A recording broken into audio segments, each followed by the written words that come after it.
राजस्थान के एक छोटे से गांव में, जहां सूरज भयंकर गर्मी से जलता रहता था और रेत प्राचीन कहानियां बुनती रहती थीं, एक महिला का नाम मीरा था। मीरा हमेशा अपनी दयालुता और उदारता के लिए जानी जाती थी, लेकिन उसके जीवन में एक बड़ा मोड़ तब आया जब उसके भाई राजेश ने एक महिला शारमिला से शादी की। बाहरी रूप से शारमिला एक पारंपरिक दुल्हन लग रही थी, विनम्र और आदरपूर्ण, लेकिन उसकी नम्रता की बाहरी परत के नीचे जलन और द्वेष का दिल था।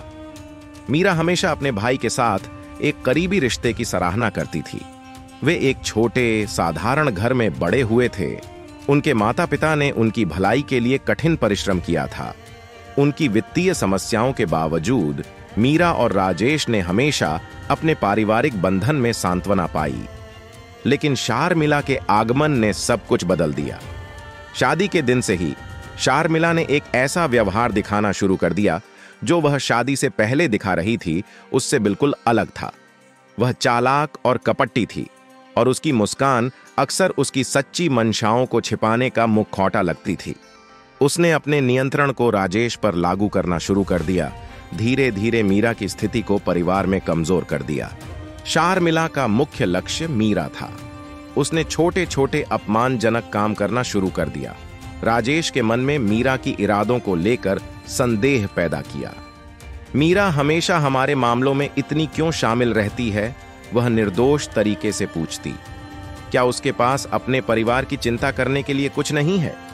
शारमिला की टिप्पणियां हमेशा चिंता की आड़ में होती थीं, लेकिन वे तनाव उत्पन्न करने के लिए सोची समझी होती थीं।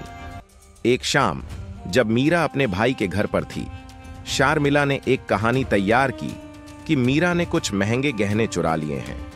परिवार हंगामे में था। मीरा को सबके सामने आरोपित किया गया, उसकी प्रतिष्ठा को दागदार किया गया।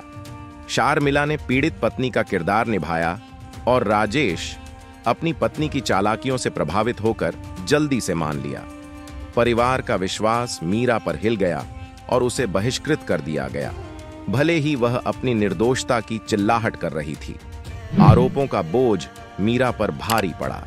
उसका जीवन दर्दनाक मुठभेड़ों और फुसफुसाए गए गालियों की श्रृंखला बन गया। वह अब अपने भाई के घर में स्वागत योग्य नहीं थी और उसके सामाजिक दायरे में कमी आई। वह पहले की तरह खुशहाल और जीवंत महिला नहीं रही, बल्कि उसके आत्मा को बहन इन लॉ की क्रूरता ने तोड़ दिया। इस उथल पुथल के बीच मीरा के पति अरुण उसके साथ खड़े रहे। वह ईमानदारी के आदमी थे और उन्होंने शारमिला के झूठे आरोपों पर विश्वास नहीं किया। उनके वित्तीय संकटों के बावजूद अरुण ने मीरा का नाम साफ करने के लिए कड़ी मेहनत की। उन्होंने सबूत इकट्ठा किए जो उसकी निर्दोषता को साबित करते थे, लेकिन इसका व्यक्तिगत और वित्तीय लागत बहुत था। उनका मीरा के प्रति समर्पण उनके अटूट बंधन का प्रमाण था, भले ही बाकी सब कुछ ढह रहा था। अंततः सच्चाई सामने आई। शारमिला की धूर्तता का खुलासा हुआ और परिवार को उसकी बुराई का सामना करना पड़ा। राजेश तबाह हो गया। उसे एहसास हुआ कि वह कितने अंधे थे और उसकी पत्नी की बुराई ने उसकी प्रिय बहन को कितना दुख पहुंचाया। हालांकि नुकसान हो चुका था, मीरा की दृढ़ता चमक उठी।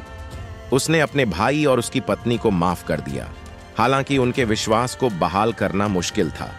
मीरा और राजेश का रिश्ता तनावपूर्ण था, लेकिन उन्होंने ठीक होने की धीमी प्रक्रिया शुरू की। शारमिला दूसरी ओर अपनी हरकतों के परिणामों का सामना कर रही थी। उसके व्यवहार ने उसे सभी से अलग कर दिया और उसे उस अकेलेपन का सामना करना पड़ा जो उसने पहले दूसरों पर थोप दिया था। उसकी सुख सुविधा की जीवन, जिसे उसने साजिश के माध्यम से चाहा था, खोखली हो गई, क्योंकि उसने अपनी विजय की निरर्थकता को महसूस किया। मीरा की कहानी गांव में एक गंभीर पाठ बन गई।